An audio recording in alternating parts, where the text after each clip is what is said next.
Good evening and welcome to National Broadcasting News India, tonight's news update. Here are the top stories. In the case of the hit-and-run killing of Ati Shekhar, a 10th grade student in Katakara, the accused Priya Ranjan has been sentenced to life imprisonment with vigorous imprisonment and a fine of Rs 10 lakh.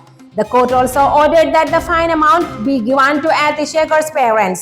The 1-year additional sessions court 6 found the accused guilty.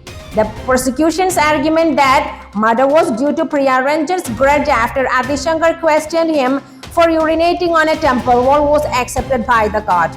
The accused's argument that it was an accidental death and not intentional was rejected by the court. Ati Shekhar's father reacted that he was happy with the court's verdict.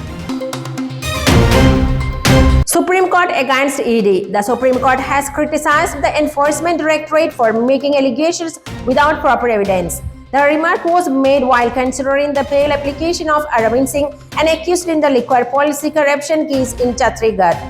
The bench of Justice Abhaya SK and Uchal Puyan said that it has seen many cases in which the ED makes allegations without convincing the facts. Devikulam election case. A. Raja can continue as MLA. Supreme Court. Relief for A. Raja in the Devikulam election case. The Supreme Court has ruled that A. Raja can continue as the MLA of Devikulam.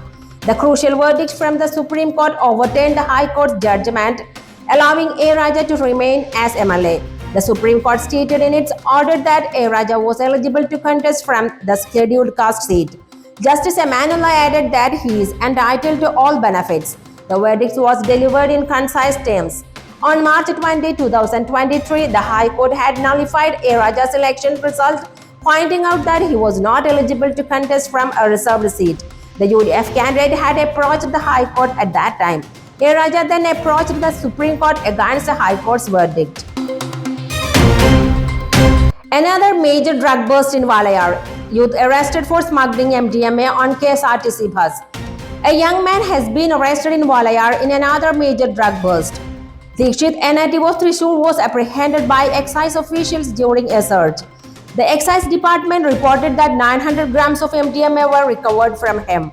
He was arrested while transporting the MDMA from Bangalore to Thrissur via Coimbatore for sale. According to the excise, he is a habitual drug smuggler. The search was conducted and the accused was arrested following a tip-off received by the excise. Nandankot Satan worship murder case adjourned to May 15th. The verdict in the Thiruvananthapuram Nandankot mass murder case has been adjourned to May 15th. The verdict in the case where the accused Kadal Jinsen murdered 4 members of his family comes 8 years after the incident. The Thiruvananthapuram Additional Sessions Court is hearing the verdict in the case.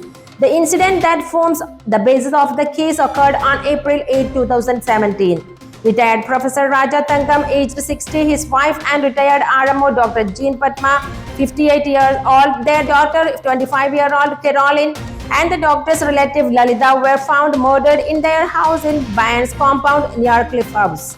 The case states that the accused Kadal Jinsen Raja brutally murdered his parents, sister and relative.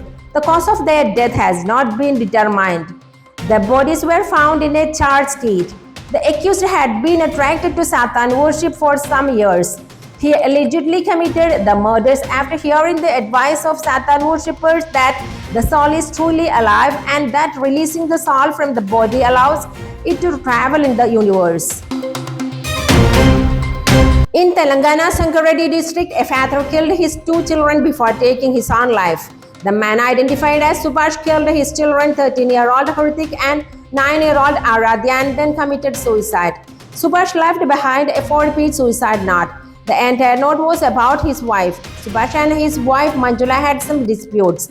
Following this, Manjula had gone to her own home.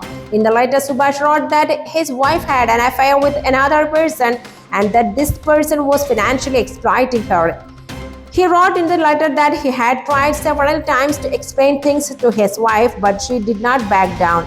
He stated that he could no longer bear or tolerate anything, and that is why he was ending his life.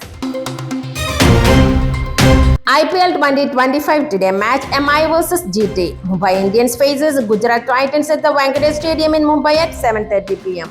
That's all for tonight. Thank you for watching. We will be back with more news tomorrow. Goodbye.